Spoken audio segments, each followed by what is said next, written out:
Hi friends, welcome to the Need by Doctors channel. And this side Dr. Ankit, your friend and mentor. So today we will talk about what kind of syllabus, what kind of content must be available for preparing for your NEET UG exam. तो क्या क्या features होने चाहिए एक syllabus के लिए जो आप नीट यूजी के लिए तैयारी कर रहे हो उसका। तो जो सिलेबस है सबसे बड़ा फीचर जो है एक तो वो कि वो रिवाइजेबल होना चाहिए। आपने कंटेंट तो पढ़ लिया, आप किसी से भी पढ़ रहे हो, कोई भी ऐप है आपने कोई भी चूज किया अपने मेंटोर के थ्रू अपने सीनियर्स के थ्रू, तो आपने वो कंटेंट पढ़ रहे हो वो क्या वो कंटेंट रिवाइजेबल है? क्योंकि पढ़ना ठीक है, पढ़ना एक बार सफिशिएंट नहीं होता, हम सबको पता है। कम से कम 2 या 3 बार तो हमें एग्ज़ाम से पहले पढ़ना पड़ेगा। तो जो आपने कंटेंट चूज़ कर रखा है, क्या आप उसको रिवाइज़ कर पा रहे हो?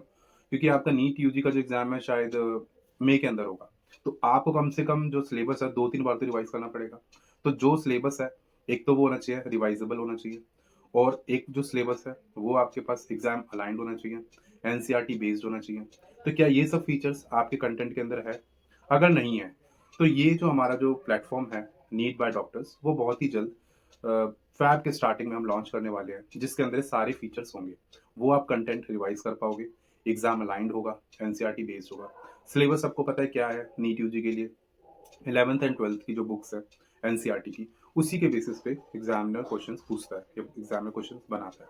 क्योंकि कंटेंट तो चेंज हो नहीं सकता, कंटेंट वही है। तो आप जैसे बायोलॉजी है, बायोलॉजी के अंदर तो सबको पता है कि 2-3 बार भी नहीं, कम से कम 4-5 बार रिवीजन तो चाहिए, उतना बनता भी है। तभी आपके पास चीज़ें जो है वो टिप्स पे होगी, वरना नहीं होगी। दूसरा अगर हम केमिस्ट्री की बात करें, केमिस्ट्री का फिजिकल है, ऑर्गेनिक है, इनऑर्गेनिक है, ये भी आपको कम से कम 2-3 बार तो पढ़ना पड़ेगा। फिजिकल के अंदर भी जैसे आपको क्वेश्चंस है, कॉन्सेप्ट्स हैं, आपने एक बार तो पढ़ लिया, बट जब उसको क्वेश्चंस आप कर रहे हो तो वो भी आपको करने पड़ेंगे और उसके अलावा आपको जो थ्योरम है या फिर जो फॉर्मुलेज हैं वो सब आपको दोबारा तो देखना पड़ेगा, एक बार में तो किसी को याद नहीं रहता। अब फिजिक्स की हम बात करें तो फिजिक्स में भी मेन कंसेप्ट होते हैं, थ्योरम है, फॉर्मुलेज हैं, आपने एक बार पढ़ लिया, क्वेश्चंस उसके ऊपर आपने लगा लिए, बट आपको फिर भी दो या तीन दूसरी तीसरी बार भी आपको पढ़ना तो पड़ेगा, इतना तो चाहिए होता है। तो ये सारे फीचर्स जो है हम अपने नीट बाय डॉक्टर्स जो चैनल है, जो हमारा प्लेटफॉर्म है, ऐप जो आने वाला है, उसके अंदर हम सब दे रहे हैं। ये हमने नाम क्यों रखा है नीट बाय डॉक्टर्स? ये इसलिए रखा है क्योंकि जो हमारी सारी टीम है वो सब डॉक्टर्स की है। मतलब ये है कि this has been created by the doctors for to the doctors to be the doctors. तो इसमें हम जैसे मैं पैथोलॉजिस्ट हूँ बाय प्रोफेशन, तो मैंने नीट यूजी क्रैक किया है, नीट पीजी क्रैक किया है।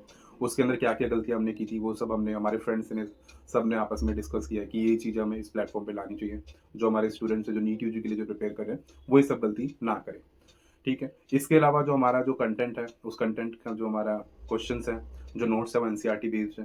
क्वेश्चंस जो है आपके पास वो पीवाईक्यू थीम बेस्ड भी है, मतलब जो प्रीवियस ईयर क्वेश्चन आए हैं उसी थीम के बेसिस पे हमने और क्वेश्चंस बनाए हैं। कुछ प्रिडिक्टिव सेट्स ऑफ क्वेश्चंस है कि हमने हमारी टीम्स ने मेहनत किया है कि एक 10 साल की जो पैटर्न है उसको देख के कि 2026 में इसके ऊपर क्वेश्चन आ सकता है। वो एक प्रिडिक्टिव है जिसमें प्रिडिक्शन हमने किया है।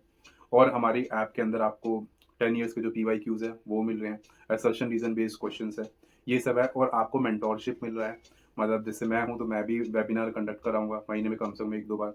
बाकी हमारे जो डॉक्टर्स हैं इस प्लेटफॉर्म पे वो भी आएंगे, वो भी आपकी हेल्प करेंगे। और आपको हमारे व्हाट्सएप ग्रुप है, हमारा टेलीग्राम ग्रुप है, वो आप ज्वाइन कर सकते हो। लिंक हम इसमें कमेंट सेक्शन में दे देंगे, आप उस लिंक को ज्वाइन कर सकते हो।